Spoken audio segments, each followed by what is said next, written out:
Good afternoon, everyone. Okay, one person heard me. Good afternoon, everyone. We are so glad that you have come today. A few more people, of course, will be streaming in, but in the meantime, we want to go on ahead and get started because we've got a lot of great information that you're going to grab today and hopefully that you will hold on to. For those who don't know me, my name is Sharon Tubbs. Can everyone hear me? Okay. My name is Sharon Tubbs. I'm the Director of Health Visions Midwest of Fort Wayne.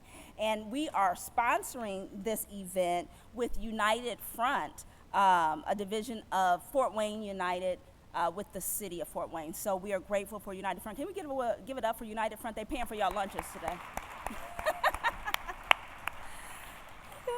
So, of course, I want to welcome you to Racism and Health Equity. This is the first in our series of Rethinking Health workshops and events or luncheons that we are throwing on in 2023. Our Rethinking Health series began last fall with a panel discussion and a keynote address by Viva Combs, who is a native of Southeast Fort Wayne. How many people were at our Rethinking Health fundraiser? Okay. So a significant number, but not all of you. If you weren't there, I encourage you to look that up on YouTube. Viva had a stirring presentation about what it was like growing up in Southeast Fort Wayne and experiencing the health disparities that you're going to learn a little bit more about today. So today we want to continue that discussion, and we want to continue that with a presentation and a Q&A by Dr. Virginia Caine. And you're going to learn a lot more about her shortly. She is amazing, as you will see. But why did we want to do this? And especially, why did we want to do this about racism and health equity? For many people, that can be somewhat of a controversial or taboo topic, but we want to take away that stigma because as you're going to find out, it should be a topic that we're discussing continually in our community.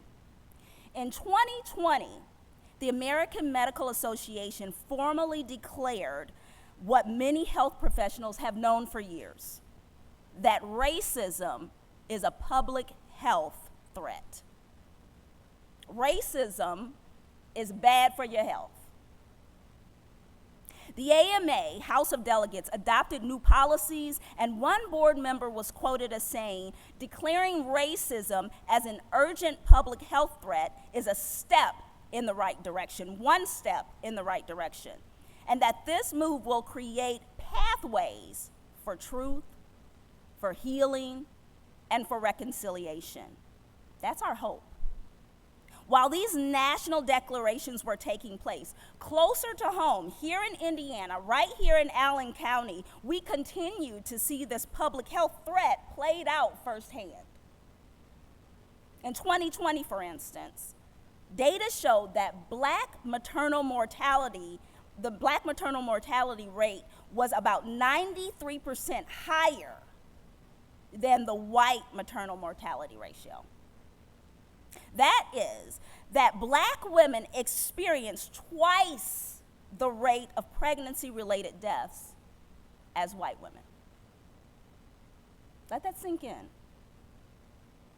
Research recently commissioned by the Healthier Moms and Babies, a local agency, and released last month, revealed that Allen County had an infant mortality rate of 6.9 for every 1,000 births, higher than the national rate of 5.4.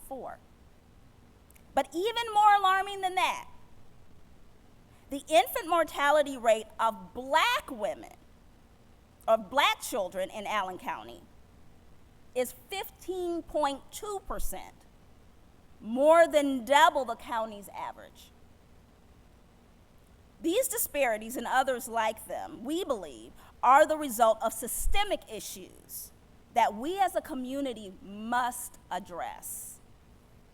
Now that the COVID pandemic has shined a light on these disparities, the time is ripe for us to learn from one another and to be intentional about providing opportunities for everyone in our community to be healthy, regardless of the color of their skin, regardless of the language that they speak, regardless of how much money they make or what zip code they live in. There are already organizations doing great work to combat these inequities in our community. At Health Visions, we provide classes and workshops, farm markets, advocacy, health education, community awareness, and so much more.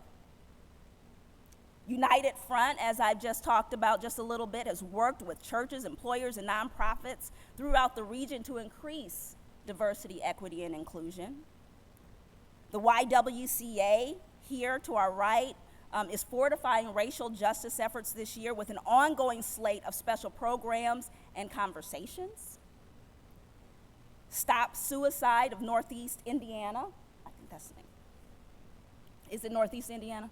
Okay, it's Northeast Indiana. Stop Suicide is doing great things to help alleviate the disparity in suicide rates among teens, youth, and adults of color.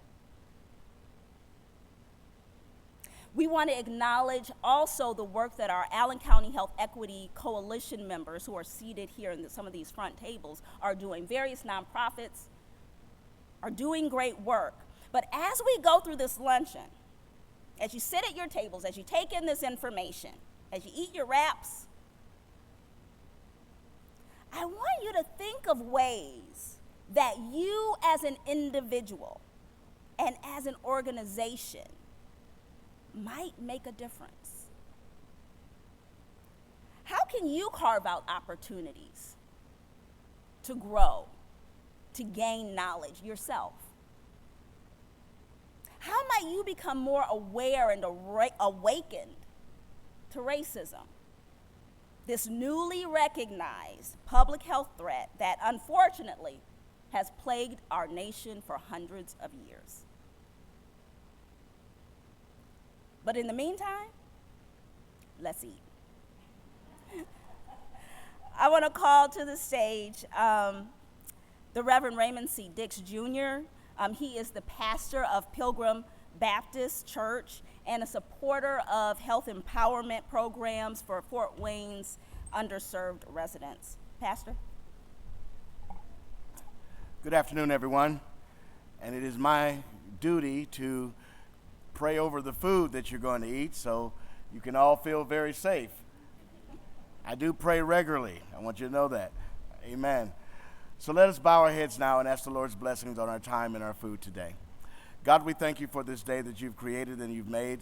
We thank you for this opportunity to come before your presence, Lord, for this very important discussion and workshop on today.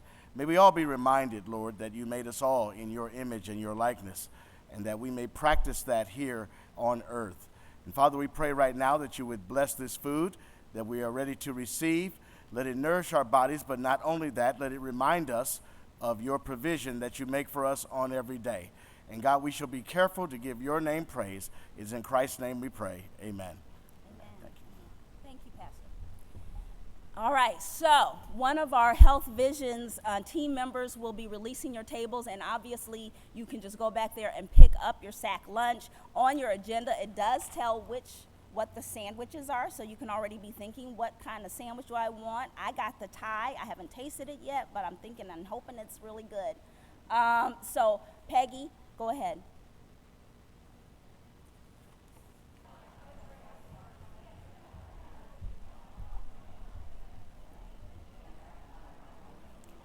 Good afternoon.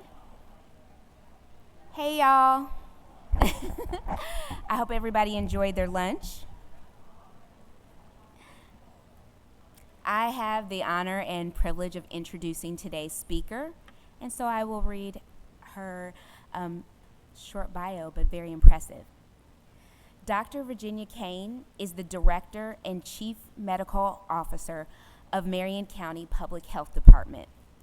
She is also an associate professor in the Division of Infectious Diseases at Indiana University School of Medicine. Dr. Caine's work of pioneering and collaborative research has improved public health system delivery efficiencies and reduced health disparities. She is a founding member of the Indiana Health Information Exchange. She has accomplished a great deal at the Marion County Public Health Department, including setting up the first nationwide physician education program regarding HIV/AIDS for the National Medical Association and reducing Black infant mortality rates by 46%. As the co-director of the Indianapolis Health Babies Initiative, she works tirelessly to promote and advance public health through innovative programs with a focus on infectious diseases. Please welcome Dr. Virginia Caine.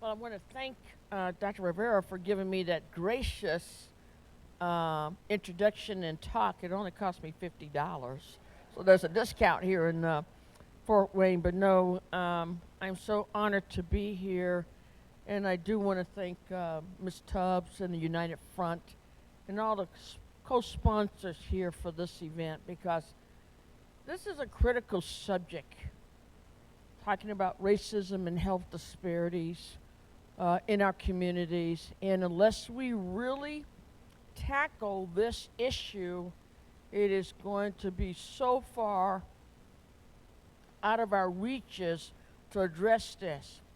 So in 2050, we will find in the United States that greater than 50% of the population will be made of some racial and ethnic population.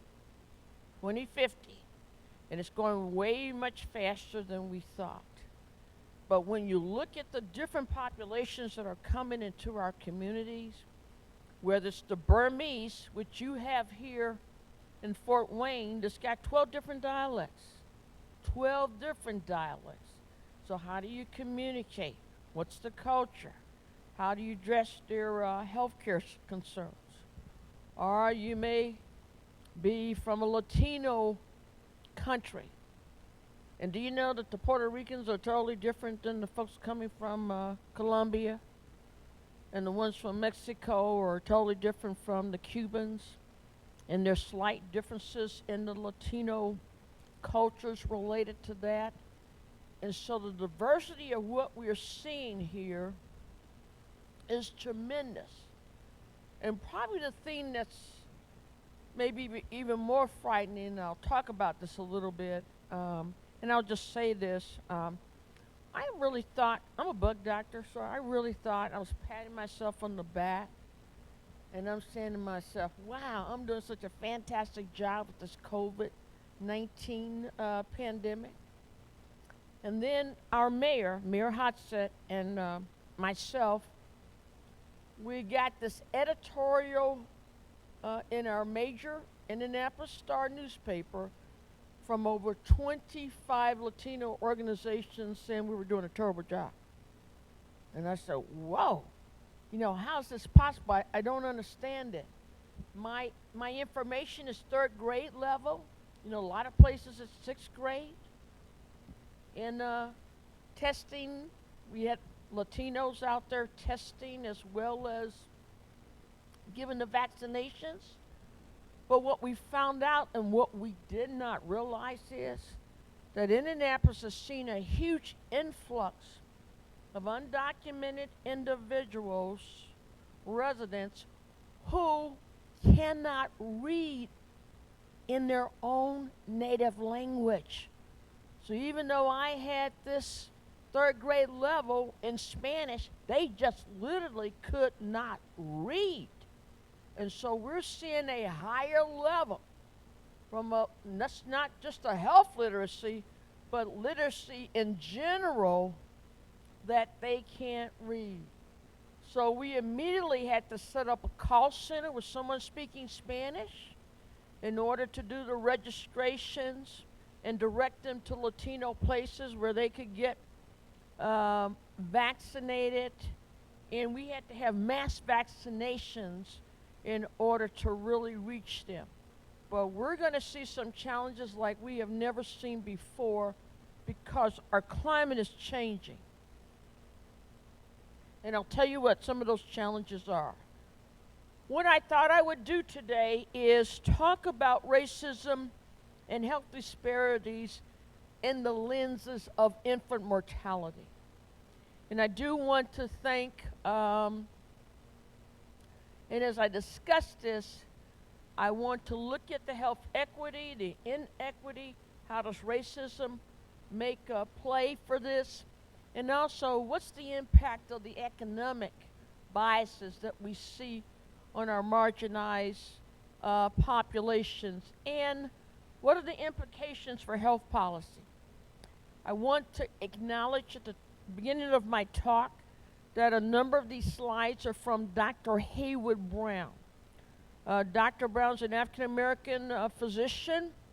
I know he's got over 500 research publications. He's only the second black in the history of this country to be the past president of ACOG.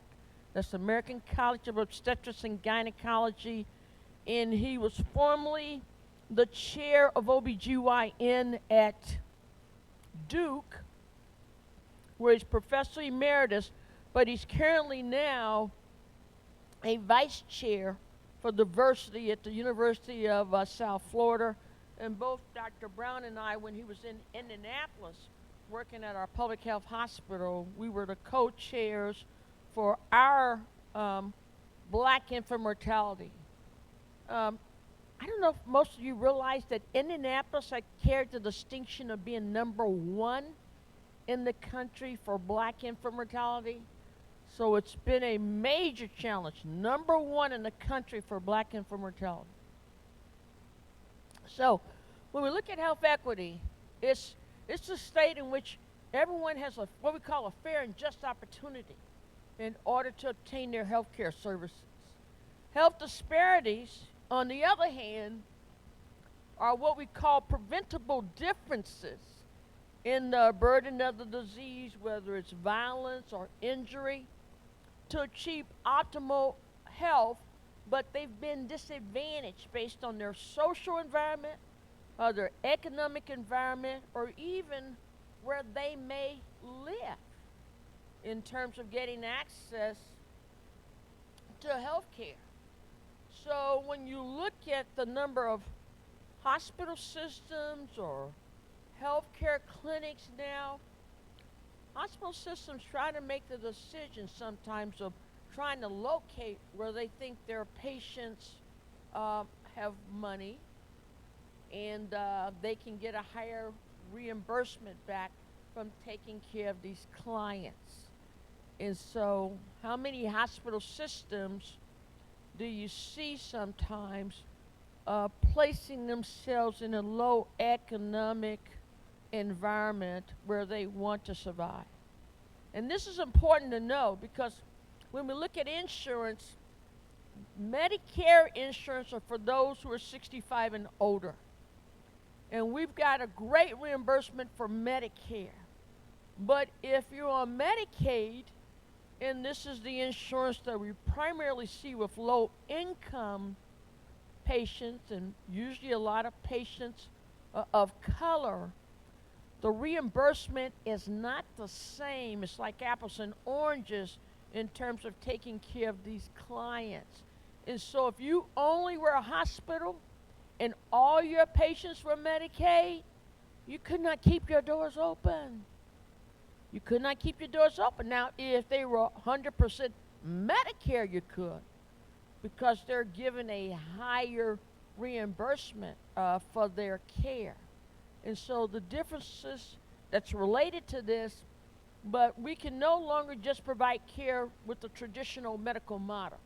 I'm just going to take care of you and your health condition, but if I don't take into consideration your educational level for you to understand what I'm telling you about, what your environment is, oh my God, I've had pregnant women tell me, I had this young whippersnapper, meaning a resident, try to be, condescending to me, telling me I'm not eating my proper nutrition right, and yet he doesn't live in the inner city where there's no grocery store nearby.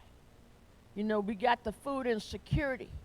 And for her, she's got to get on a bus, takes her 1 hour to get to a grocery store, and if you're on a bus, you can only carry so many groceries back in a bag to get back to your place. And heaven help you if you are a single parent and you got to bring your little children along trying to do this. And so it's tough listening to someone chastise you when they don't have a clue about your environment. And so these long-standing equities are in play. And one I love the best is, they've taken that bus and it might have taken them 45 minutes to an hour to get there. In their appointment, they are 16 minutes late. And the healthcare system said, well, we have to reschedule you. And are you kidding me? You know how long it took me to get here? 16 minutes. Well, you're 16 minutes late. We have to reschedule. So sometimes we have to look at healthcare systems that are designed for patients and not so much for the providers who are providing the service. So I didn't mean to apologize in advance. If I'm offensive to any healthcare providers that may be out here in the audience, okay, so they have accused me, and I don't understand this, that I've been opinionated. But it's important to know when you get the right point of view, which one should persevere. So I like these definitions. Healthy People 2020 says that the quantity that separates a group from a reference point on a particular measure, and we're often measured against the most favorable outcome in terms of health disparity. But for health inequity, this is the Boston Health Commission, difference in health that is not only unnecessary and avoidable, but it's considered was unfair and unjust. So this is the health inequity. And it's rooted in social injustices that make some populations more vulnerable to poor health than others. So let's see. So this is important because the American Heart Association, and I've been a chair for the Go Red for Women's Luncheon, wanted to highlight just in 2020 that the structural racism that plays a role in health disparities. Because, we always seem to blame the patient. So the health outcomes are terrible. It's because you, patient, you're not compliant, you're not doing what you should, as opposed to do we really have the system in place in order to provide good health outcomes. And what they talk about is, and this is where, for the first time in the history that I'm aware of healthcare, the level of distrust with the healthcare systems and their providers based on the recommendations given out. And this is years of exposure. So when you look at the Jim Crow laws and redlining, at least in Indianapolis, we used to move people, blacks and Hispanics, out of areas in order to build new real estate, construction, roads, and whatever. But they lost a lot of their income from their businesses related to that. And then when you build new construction in there, then you have expensive apartments that they can't afford to even live where they were living now, because there's no low-income housing. Now it's high-income housing. And it's called redlining. But, and then people take things from eminent domain. They can take your house, and a lot of times you don't get the true value of your house if they think it's important for improving the city. So things of those natures. In a lot of people still remember the Tuskegee syphilis experiment. And this was when we had over about 500 patients from Alabama who had syphilis, and we discovered penicillin, which is the cure for syphilis, back in 1950s, and they continued to give these males sugar pills when they knew they had the treatment for syphilis.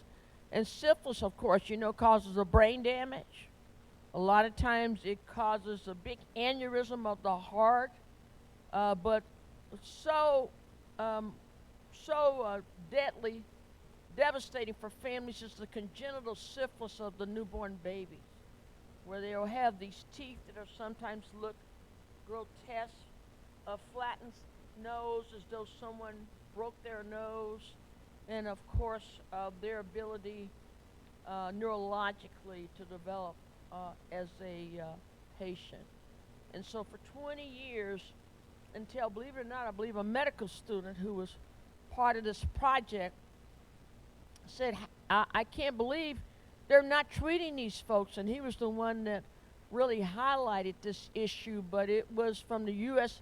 Public Health Service, from actually the CDC division that was helping to contribute this, because they wanted to see what happens naturally if someone never gets treated. And they wanted to go until their death in order to make this decision. But they quickly corrected it for their white patients for syphilis and treated them, but not the black males who were in Alabama. So whether we like it or not, sometimes poor housing conditions, physical environment. You know, in the war, people who were in the war were supposed to be able to go to college, go to free college as a benefit, and even had the ability to own a home. But a lot of our black sailors back in World War II, when they got out, they could not get a mortgage to buy a home, unlike their white counterparts. And a lot of them were also denied the ability to go to college for free as their benefits. And so you can sometimes lose ground when you, over the years and generations of building up wealth compared to your white counterparts.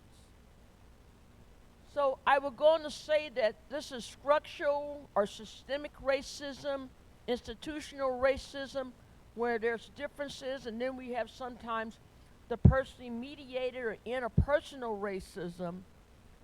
Some of you may have remembered or heard about the black physician during COVID-19 who videotaped herself and stated that she was not getting good care for her COVID-19 and she got discharged. But they felt that her COVID infection wasn't really there, and so the providers stopped her medical treatment.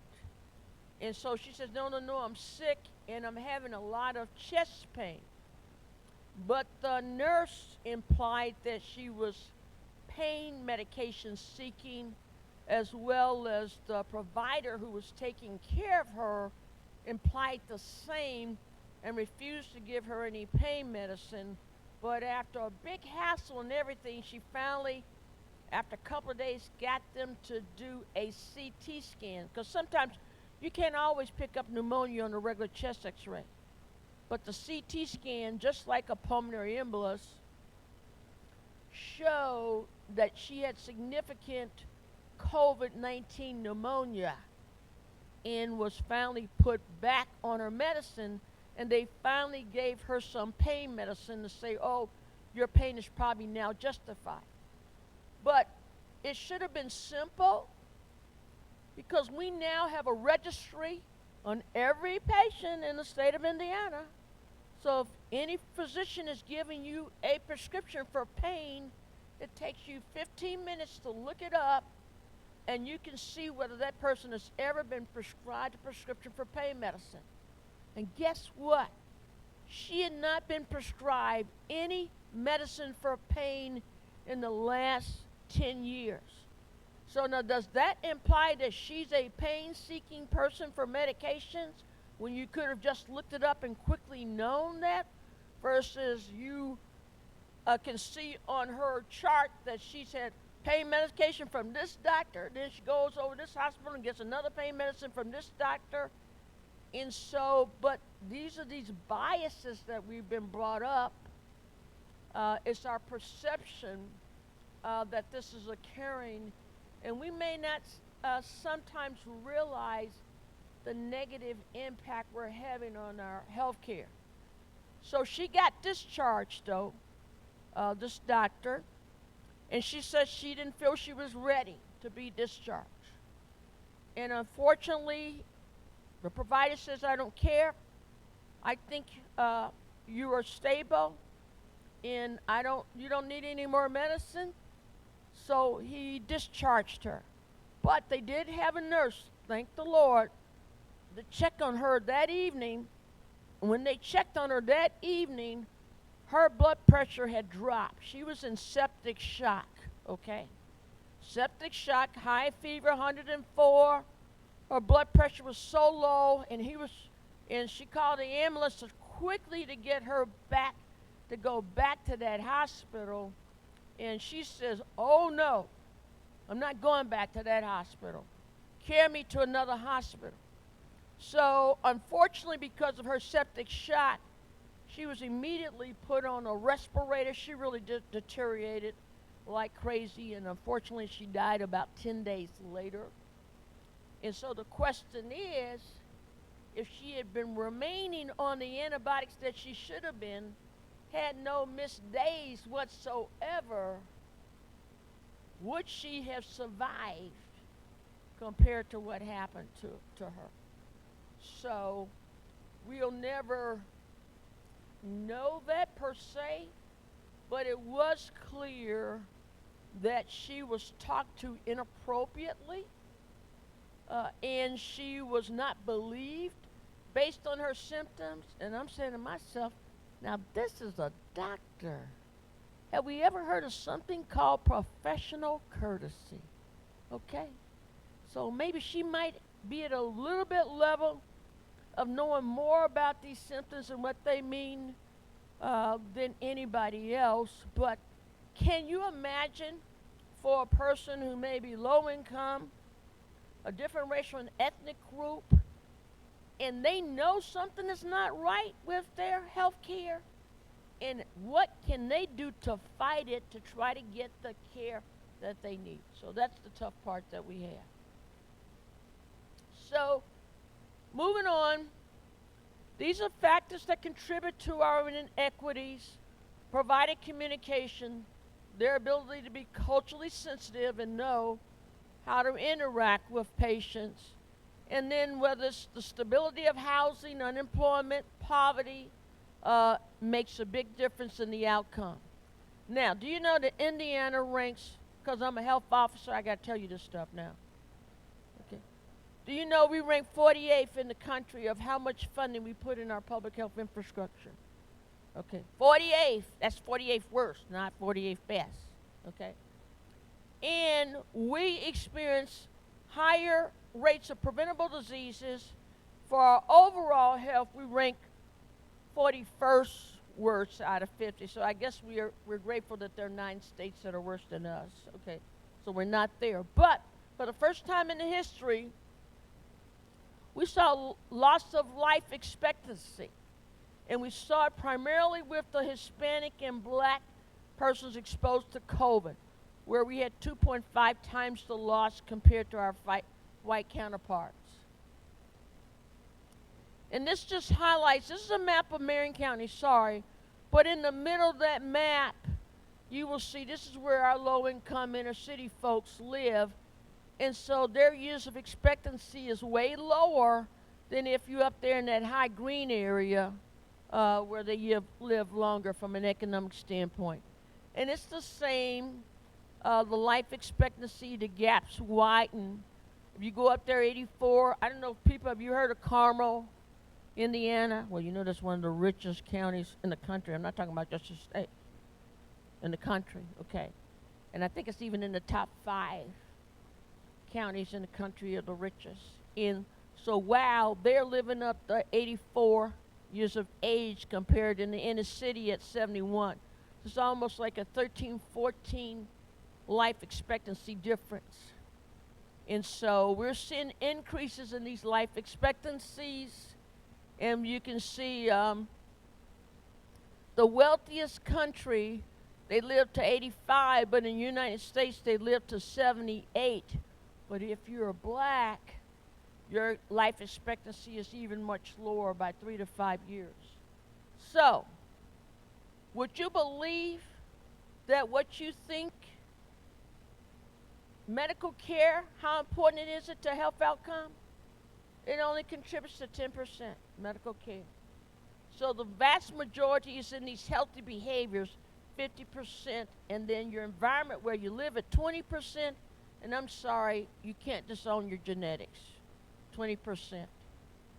But what this says is we spend 88% of our medical expenditures on the 10% of access to care. We don't spend it on prevention. Only 3% goes to prevention. And so we wonder why we're not improving. And we know that if you invest in public health, you get a 14-to-1 return on your investment now. Okay. I've been trying to talk to Bill Gates to listen to me.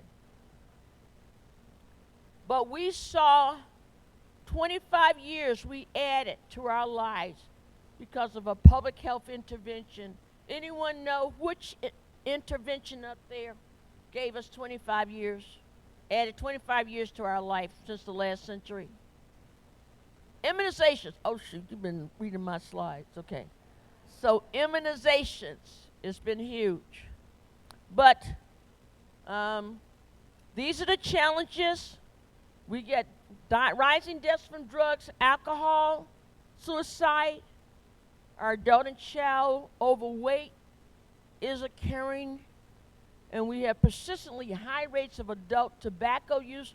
You know, we have lung cancer rates that are way higher than the national average because of our tobacco use. We have higher rates of SIDS deaths because of smoking inside the homes. And we're now seeing this drug-resistant diseases, agents, and infectious diseases. Listen. We saw H1N1 2009. We saw Ebola in 2012. We saw the Zika virus where these babies were born without heads, you know, in Brazil. And now we got in the Ebola from this country, from Africa, and eating bats. But it's a hemorrhagic Ebola, so it's literally you don't have any platelets in your body. You're just bleeding inside. Your organs are all bleeding inside, and your eyes bleed, and there's nothing we can do about it. So we will always have some infectious disease agent that's going to tear this country up in every couple of years, and they're now thinking it's going to be a fungal pathogen called Candida auris, A-N-U-R-I-S. Pay attention to this. We don't have the antifungal agents to treat this particular fungal pathogen. And if it gets in hospital systems, it's going to wipe away our healthcare professionals and our patients, plus our increased rates of chronic disease like cancer and heart disease. So we rank for affordability 6, opportunity 7th. Our education, we rank 9th in the country. Growth of economy, 19th. But hey, when it comes to smoking and tobacco use, we're the 5th highest rate in the country. Obesity or overweight, we are the 6th highest in the country. Mental health, we are the 7th highest rate of mental health issues in the country. And so you wonder why we have a drug overdose problem, because people are self-medicating themselves from their mental health challenge and stresses. In our immunizations, we're not as good as we should be. We rank the 9th worst. We got a lot of work cut out for us, but hey, the secret is here, guys. You need to give me more funding for public health, all right? Now, let me just move on here. Okay. So blacks are more likely to die from diabetes compared to their whites. Strokes are 1.4 times as high. Cancer and heart disease among blacks are 1.2 times higher than their white counterparts. But infant mortality rates for blacks are nearly 3 times the rates of their white counterparts.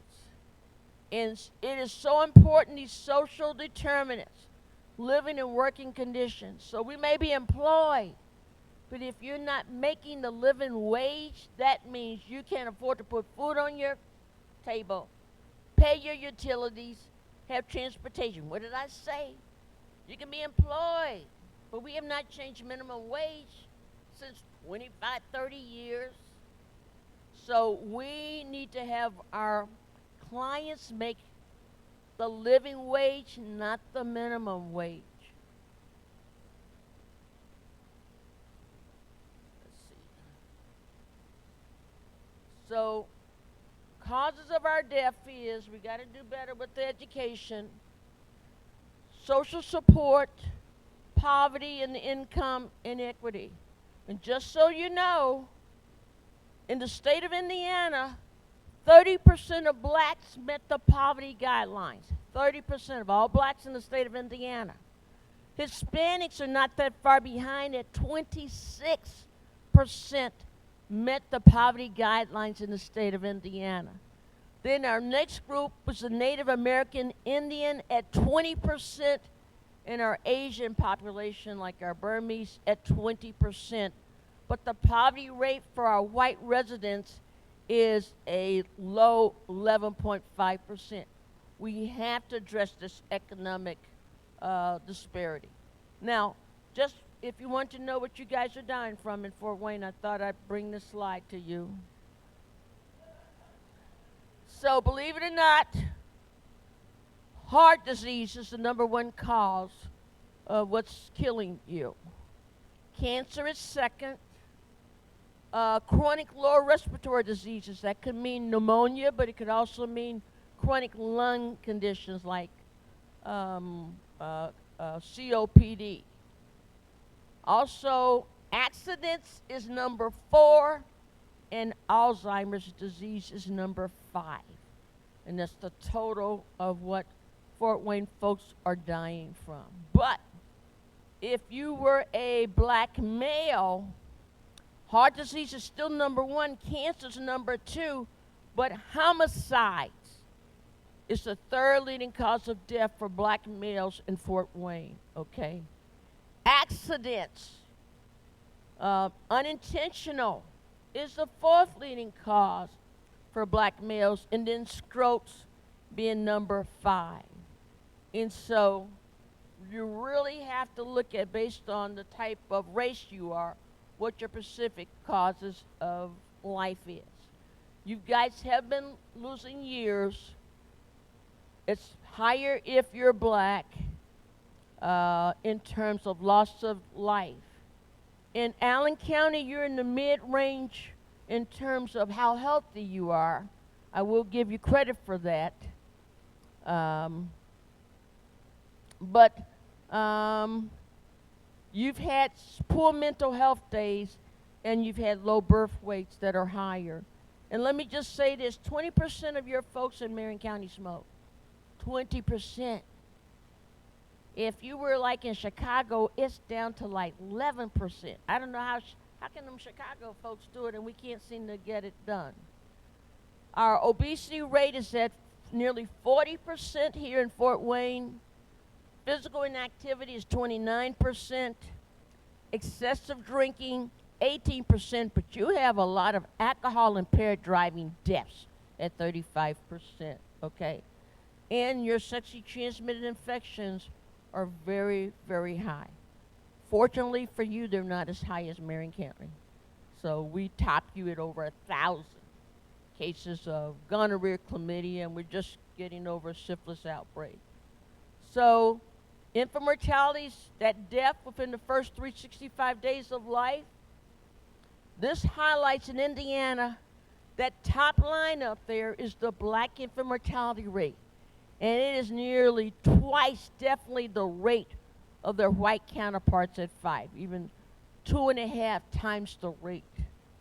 And so our overall infant mortality rate is 6.6.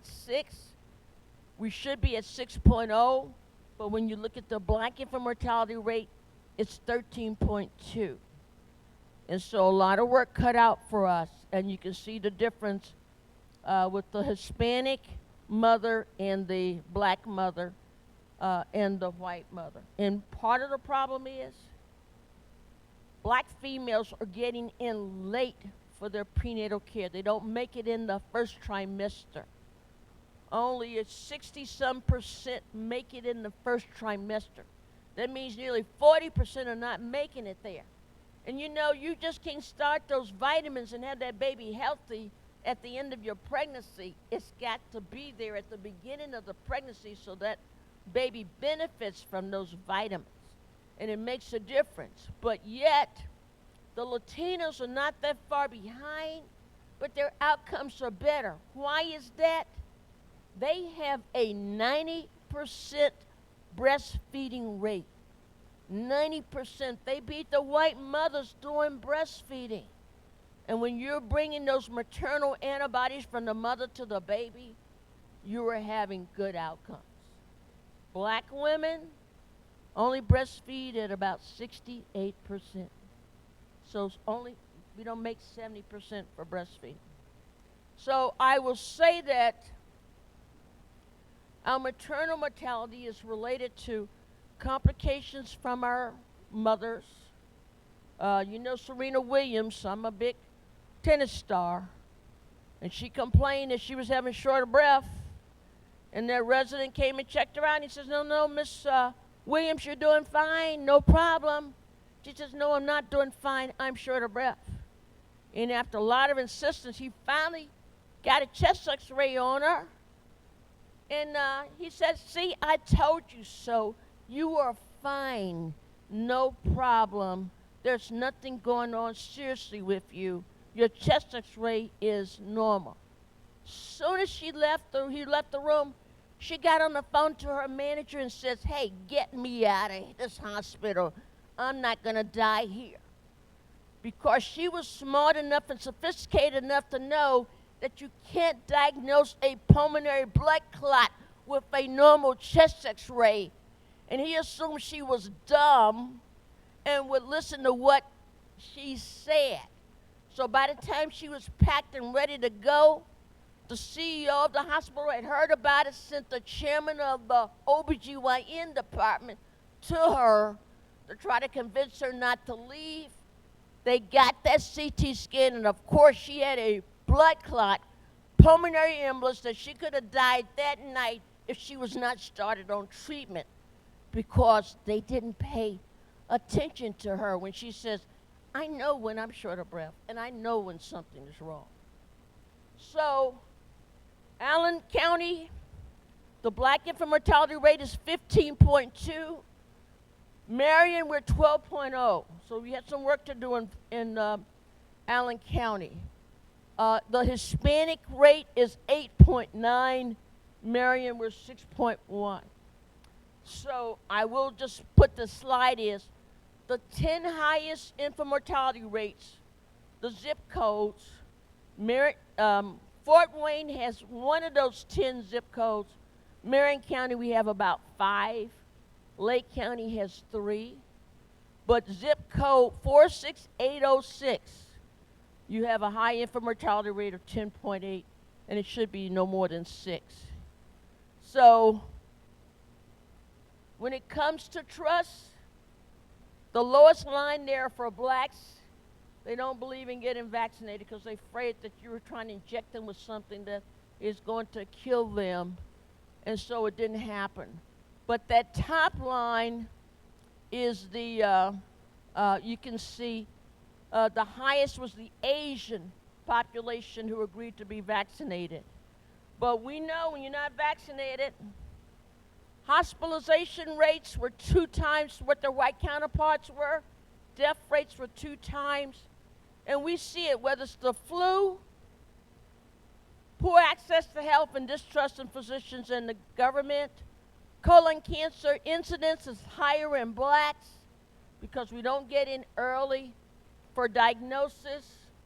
The opioid drug overdose, we're seeing an increase in our black population. The orange there are showing the blacks just slightly higher than our white counterparts. But I will also say, guys, do you know we're one of the highest infant mortality rates in any other developed country? Canada, France, Germany, Sweden, you name it. Their infant mortality rates are so much better than us, and yet we got the smartest doctors and the smartest equipment. How is that? And actually, only New Zealand beats us of all the countries. And so know that childbirth is the #1 reason for hospitalization in the United States. And black women die at a rate of 3 to 4 times of white women in the United States. And just don't forget, we have other hidden causes. It could be related to motor vehicle accidents, homicides, suicides. But poverty bias is a problem. And you may not realize this. We had over 100 rural hospitals close in the last 10 years. Rural hospitals closing. What did I say? They can't survive if there's on just Medicaid or people who are self-pay. They've got to have higher reimbursement. But do you know that for women who are pregnant and in these states who are incarcerated, that a lot of times they will chain them during the delivery? And so, hey, you believe that doesn't have a poor outcome? Because, you know, how do these providers may have to position a mother during her delivery, may even have to do a C-section? So that is still going on, where states are allowing them to be shackled during their pregnancy. Poverty makes a difference. The red line, where you see the poverty rate is 15% higher, they are dying more. The growing gap is happening. And look at Indiana. We have the highest death rates, Indiana, Ohio, in the states in the South, okay? But the disparity is the greatest here in Indiana and Ohio. We have preterm births. We're a little bit better, but what's the reason? Medicaid expansion is critical to provide access to folks who don't have it. And look at the South, where you can see all of those states did not adopt Medicaid expansion, and it made a difference. And so just know that we have a lot of work cut out for us. And I want to end this by just saying that it's important that we provide medical coverage even after they deliver the baby. The mother for up to 12 months postpartum, they need to have resources and insurance, because you can have a lot of complications. You need to be paid for those visits after they deliver that baby and to check on the baby. And I will also say, social inequality kills.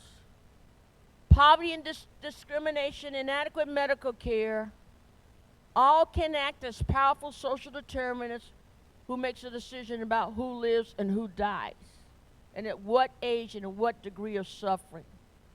And Lyndon B. Johnson was so important, and this guy, Phil Lee, where they stopped all of the discrimination, where you were in the hospitals where the blacks were in one part of the hospital and whites could be in the other. But he passed this law that says that unless everybody was integrated, they could not get Medicare reimbursement. That was a very pivotal thing, and by February 1967, nearly 95% of the hospitals became compliant and integrated. But what can we do? What kind of difference can we make?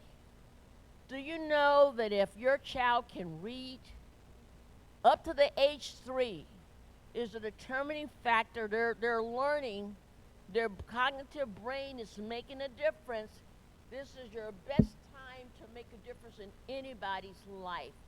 We've got to concentrate on reading for our children at the age of 3. Their brain develops rapidly, and if they're not there by age 5, They can predict that these are the ones who are going to fail, not graduating from high school. They can predict that they're going to have problems from an economic standpoint. And so I just want to say health inequity and disparities can make a difference in all of our lives. And system change makes a difference, but the number one thing is community engagement and outreach.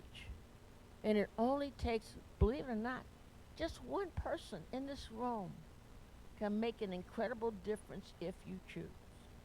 You are the ones who make a difference to address biases, identify resources, and get out there and improve your neighborhood, okay? Most health disparities are avoidable. And so I love it when Dr. Martin Luther King says, of all the forms of inequality, injustice in healthcare is the most shocking and inhumane. And guys, I want you to see Dr. Hayward Brown. That's him by the statue there. But Lyndon Johnson said, to deny a man his hopes because of his color or his race, his religion or his place of birth is not only to do injustice, it is to deny America. And so know that a community can help themselves too. I show you this slide to highlight that our health department gave $1.3 million to community-based organizations to make a difference in their community. And guess what? Some of those 25 Latino organizations got some funding. This slide highlights that if you look at the 25 to 44-year-olds, 81% of the Latinos got vaccinated for COVID-19. 81%. And if you look at the 45 to 64-year-olds, 92% got vaccinated for COVID. So it can be done. And I'll leave you with this giant, John Lewis, who, Selma Bridge, hey, one man making a difference, so can you. Thank you.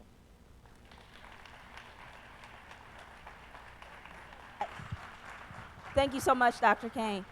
You can keep going. You can put it up there on the thing there. Okay, so that was amazing. I don't know if you had to get something from that. Who would not? Who would not? Can we give her another hand, Dr. Caine? I had a couple of housekeeping things. Somebody moved my folder from up here. I had a couple of housekeeping things that I wanted to say. We have a survey that we would like you to fill out.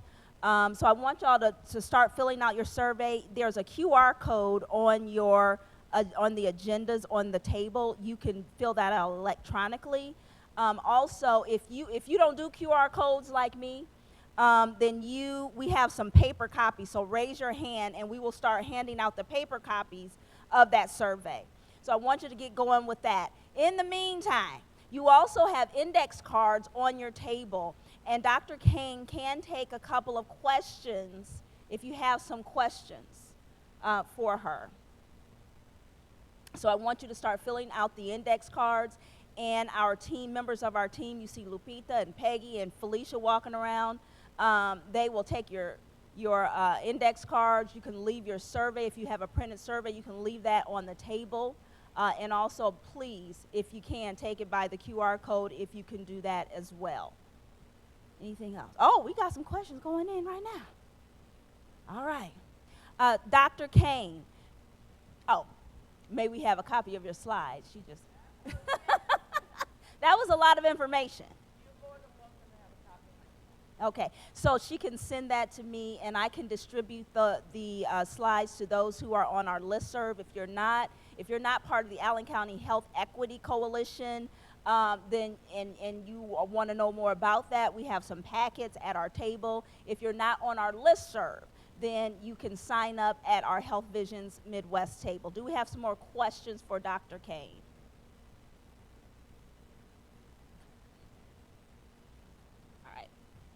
Dr. Caine, what steps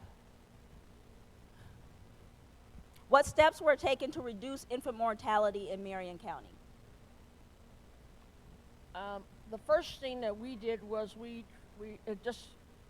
looked at the services that our health department offers. We do something called like WIC, Women and Children, where we provide food and resources to our clients. So we went into low-income housing places and a lot of apartment houses and did a focus group when we started out.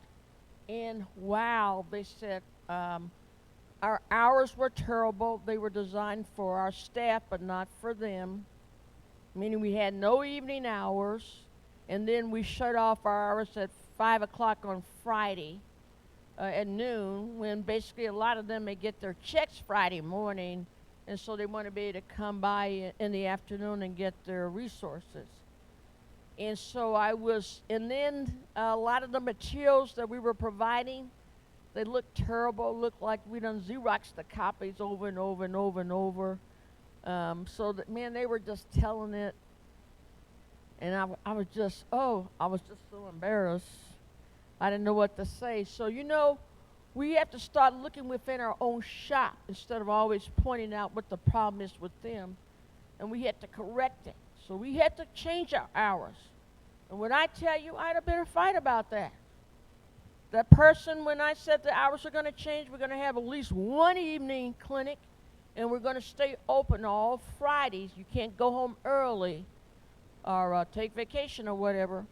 My director of the WIC program actually resigned because she didn't agree with that. But we've got to design our programs for our clients, not for ourselves, and what makes a difference. So I think that was huge. The other thing is we have to, how do I say this? Because I was working at the public health hospital at the time too. And at that time, they didn't have an appointment system.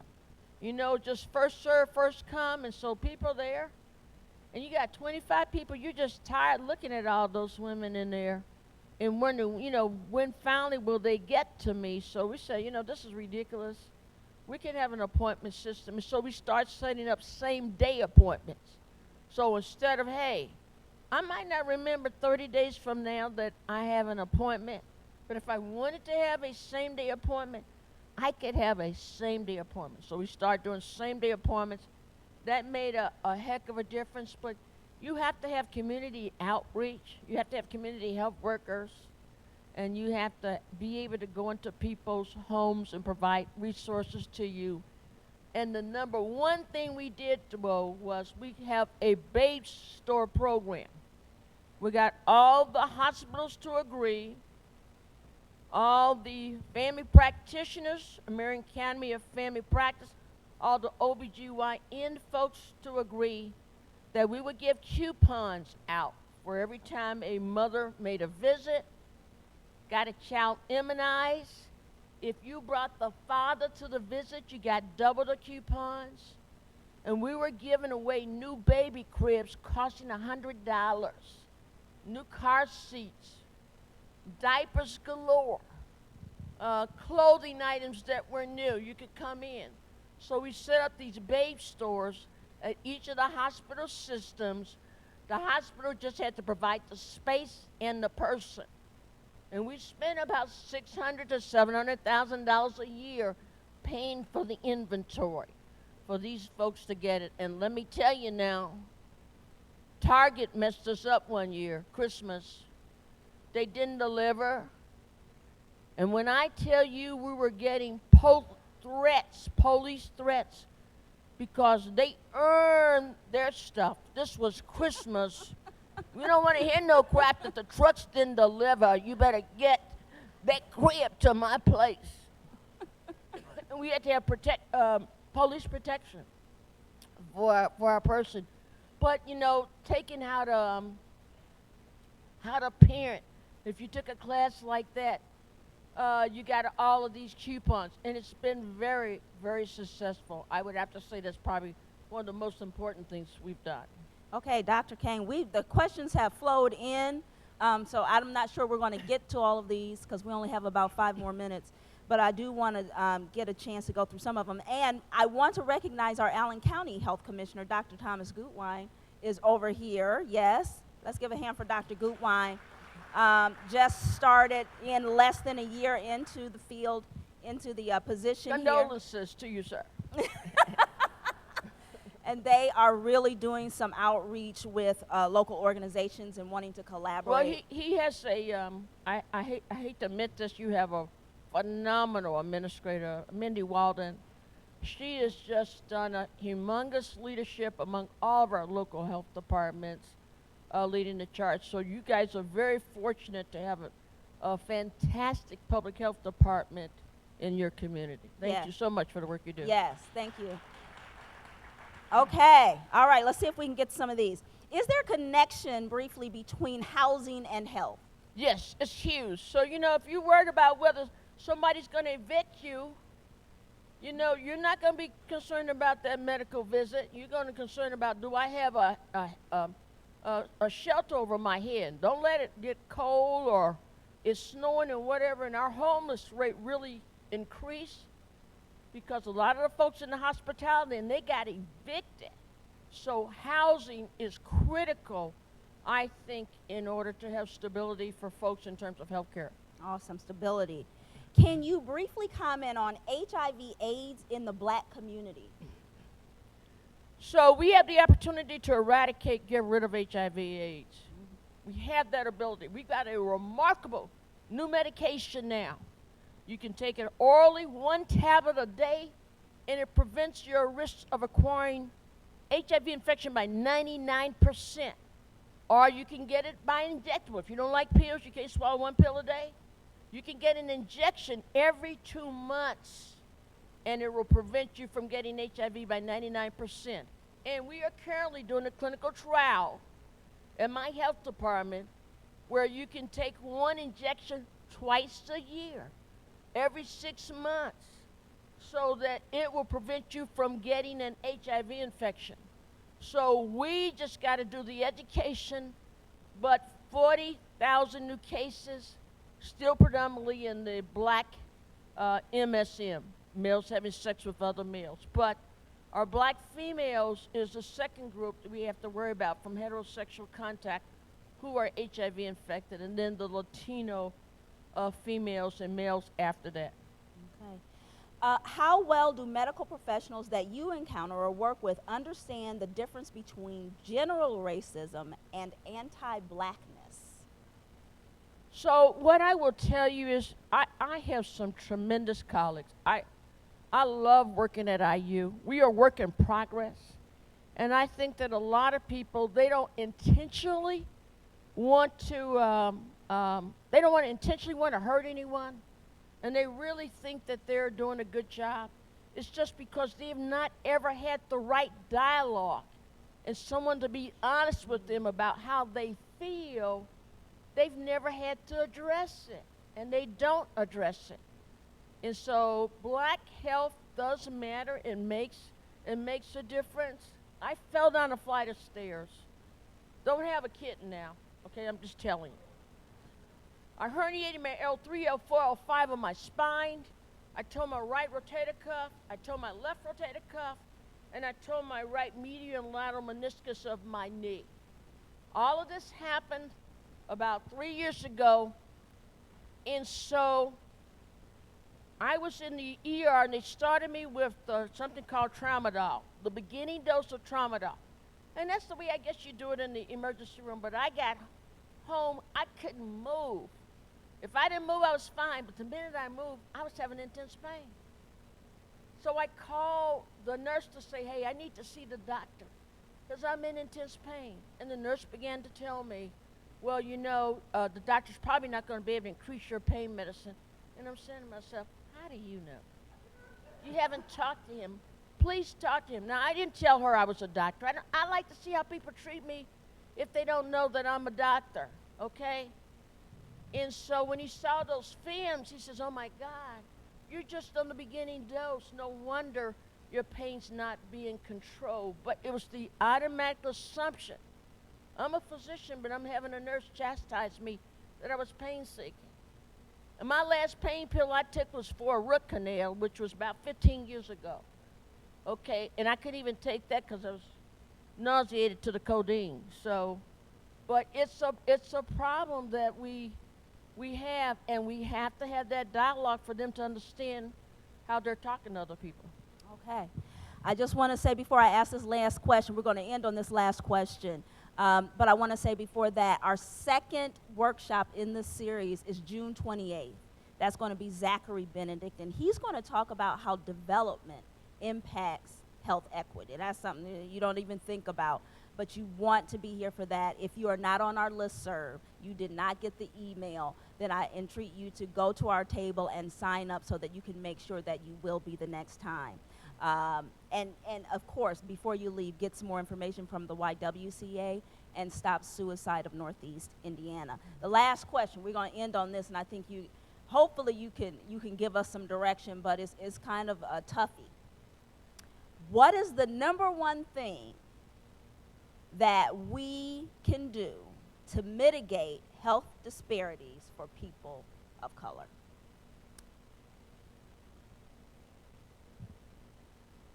I said it was a toughie. It is a tough one. I think the thing is, what I will tell you is that all of you have to be involved. You have to be involved. It's not enough now to hear about the documentation, to learn about the disparities. I need you to do an action item. And I don't care what that action item is, but you're going to do one action item where you're going to address health disparities. And the second piece I will say, we need advocacy, okay? We need resources. So what does that mean? You have some political clout. You can make a difference. So you have to look and talk to your policymakers and tell them, hey, what are you doing for resources in this area? What are you doing? I would like to see more resources in this area, but hey, I'm going to try to come back next year, and I want everybody to raise their hands to say, I've done one action item to address health disparities, and I've tried to even, correct your colleagues sometimes if they're not appropriate. Though I must say I was disappointed. During COVID, I got to meet the Indianapolis Colts general manager, and I tried to tell him, hey, my kitten who tackled me, he'd be the best tackle the Indianapolis Colts would ever have if you just let me be his agent and I can make a difference for the Colts. Did he listen to me? No. That's why we didn't make the playoffs. Can we please give another hand for Dr. Jenny Caine? Thank you so much, Dr. Caine, for coming up. Thank you for enlightening us. Thank you for preparing us and giving us a challenge and a call to action. You will be back next year if I can do anything about it.